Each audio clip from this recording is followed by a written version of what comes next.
شروع اللہ کا نام لے کر جو بڑا مہربان نہایت رحم والا ہے۔ جو مخلوق آسمانوں اور زمین میں ہے اللہ کی تسبیح کرتی ہے، اور وہ غالب ہے، حکمت والا ہے۔ آسمانوں اور زمین کی بادشاہی اسی کی ہے، وہی زندگی دیتا ہے اور وہی موت دیتا ہے، اور وہ ہر چیز پر قادر ہے۔ وہی اول اور وہی آخر، اور اپنی قدرتوں سے سب پر ظاہر اور پھر بھی پوشیدہ ہے، اور وہ ہر چیز کا خوب جاننے والا ہے۔ وہی ہے جس نے آسمانوں اور زمین کو 6 دن میں پیدا کیا، پھر عرش پر جلوہ افروز ہوا۔ جو چیز زمین میں داخل ہوتی اور جو اس سے نکلتی ہے، اور جو آسمان سے اترتی اور جو اس میں چڑھتی ہے، سب اس کو معلوم ہے۔ اور تم جہاں کہیں بھی ہو وہ تمہارے ساتھ ہوتا ہے، اور جو کچھ تم کرتے ہو اللہ اس کو دیکھ رہا ہے۔ آسمانوں اور زمین کی بادشاہی اسی کی ہے، اور سب معاملات اسی کی طرف رجوع ہوتے ہیں۔ وہی رات کو دن میں داخل کرتا اور دن کو رات میں داخل کرتا ہے، اور وہ دلوں کے بھیدوں تک سے واقف ہے۔ لوگوں، اللہ پر اور اس کے رسول صلی اللہ علیہ وآلہ وسلم پر ایمان لاؤ، اور جس مال میں اس نے تم کو اپنا نائب بنایا ہے اس میں سے خرچ کرو۔ اب جو لوگ تم میں سے ایمان لائے اور مال خرچ کرتے رہے ان کے لیے بڑا ثواب ہے۔ اور تم کیسے لوگ ہو کہ اللہ پر ایمان نہیں لاتے، حالانکہ اس کے پیغمبر صلی اللہ علیہ وآلہ وسلم تمہیں بلا رہے ہیں کہ اپنے پروردگار پر ایمان لاؤ، اور اگر تم کو یقین ہو تو وہ تم سے اس کا عہد بھی لے چکا ہے۔ وہی تو ہے جو اپنے بندے پر واضح آیتیں نازل فرماتا ہے تاکہ تم کو اندھیروں سے نکال کر روشنی میں لائے۔ بے شک اللہ تم پر نہایت شفقت کرنے والا ہے، مہربان ہے۔ اور تم کو کیا ہوا ہے کہ اللہ کے رستے میں خرچ نہیں کرتے، حالانکہ آسمانوں اور زمین کی وراثت اللہ ہی کی ہے۔ جس شخص نے تم میں سے فتح مکہ سے پہلے خرچ کیا اور جنگ کی، وہ اور جس نے یہ کام بعد میں کیے وہ برابر نہیں۔ ان کا درجہ ان لوگوں سے کہیں بڑھ کر ہے جنہوں نے بعد میں مال خرچ کیے اور کفار سے جنگ کی، اور اللہ نے سب سے ہی ثواب نیک کا وعدہ کیا ہے، اور جو کام تم کرتے ہو اللہ ان سے واقف ہے۔ کون ہے جو اللہ کو نیک نیتی سے قرض دے تو وہ اس کو کئی گنا ادا کرے گا، اور اس کے لیے عزت کا صلہ یعنی جنت ہے۔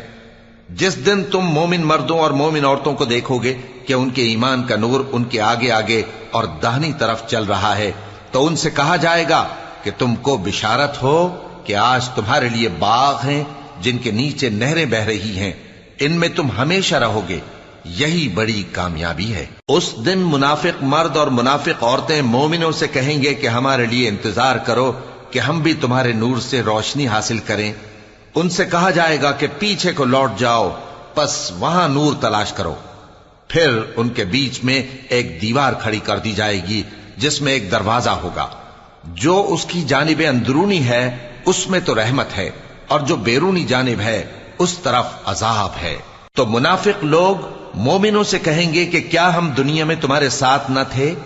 وہ کہیں گے کیوں نہیں تھے، لیکن تم نے خود اپنے آپ کو بلا میں ڈالا اور ہمارے لیے گردش زمانہ کے منتظر رہے، اور اسلام میں شک کیا، اور فضول آرزوؤں نے تم کو دھوکے میں ڈالے رکھا، یہاں تک کہ اللہ کا حکم آ پہنچا، اور اللہ کے بارے میں تم کو وہ شیطان بڑا فریب دیتا رہا۔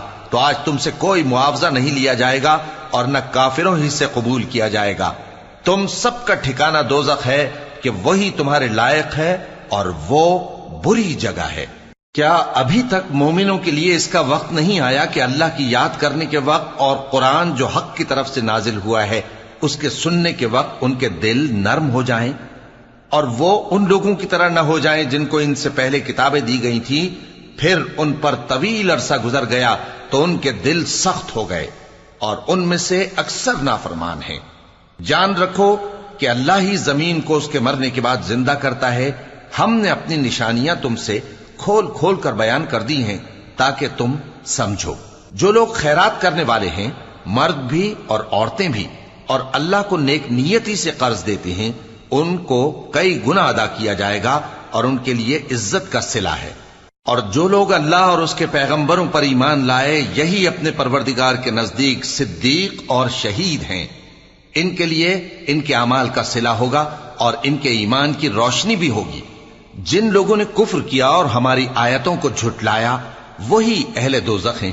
جان رکھو کہ دنیا کی زندگی محض کھیل اور تماشا اور زینت و آرائش اور تمہارے آپس میں فخر و ستائش اور مال و اولاد کی ایک دوسرے سے زیادہ طلب و خواہش ہے۔ اس کی مثال ایسی ہے جیسے بارش کہ اس سے اگنے والی کھیتی کسانوں کو بھری لگتی ہے، پھر وہ کھیتی خوب زور پر آتی ہے، پھر اے دیکھنے والے تو اس کو دیکھتا ہے کہ پک کر زرد پڑ جاتی ہے، پھر چورا چورا ہو جاتی ہے۔ اور آخرت میں کافروں کے لیے عذاب شدید اور مومنوں کے لیے اللہ کی طرف سے بخشش اور خوشنودی ہے۔ اور دنیا کی زندگی تو دھوکے کا سامان ہے۔ بندو اپنے پروردگار کی بخشش کی طرف اور جنت کی طرف لپکو جس کا عرض آسمان اور زمین کے عرض کا سا ہے، اور وہ ان لوگوں کے لیے تیار کی گئی ہے جو اللہ پر اور اس کے پیغمبروں پر ایمان لائے ہیں۔ یہ اللہ کا فضل ہے، جسے چاہے عطا فرمائے، اور اللہ بڑے فضل کا مالک ہے۔ کوئی مصیبت زمین میں اور خود تم پر نہیں پڑتی مگر پیشتر اس کے کہ ہم اس کو پیدا کریں، ایک کتاب میں لکھی ہوئی ہوتی ہے، اور یہ کام اللہ کو آسان ہے۔ تاکہ جو فائدہ تمہیں حاصل نہ ہو سکا اس کا غم نہ کھایا کرو، اور جو تم کو اس نے دیا ہو اس پر اترایا نہ کرو۔ اور اللہ کسی اترانے اور شیخی بگاڑنے والے کو دوست نہیں رکھتا، جو خود بھی بخل کریں اور لوگوں کو بھی بخل سکھائیں۔ اور جو شخص روگردانی کرے تو اللہ بھی بے نیاز ہے، لائق حمد و ثنا ہے۔ ہم نے اپنے پیغمبروں کو کھلی نشانیاں دے کر بھیجا اور ان پر کتابیں نازل کی اور میزان عدل، تاکہ لوگ انصاف پر قائم رہیں۔ اور لوہا پیدا کیا کہ اس میں اسلحہ جنگ کے لحاظ سے زور بھی بہت ہے اور لوگوں کے لیے فائدے بھی ہیں، اور اس لیے کہ جو لوگ بن دیکھے اللہ اور اس کے پیغمبروں کی مدد کرتے ہیں اللہ ان کو معلوم کرے۔ بے شک اللہ زور آور ہے، غالب ہے۔ اور ہم نے نوح اور ابراہیم کو پیغمبر بنا کر بھیجا اور ان کی اولاد میں پیغمبری اور کتاب کے سلسلے کو وقتاً فوقتاً جاری رکھا، سو بعض تو ان میں سے ہدایت پر ہیں اور اکثر ان میں سے نافرمان ہیں۔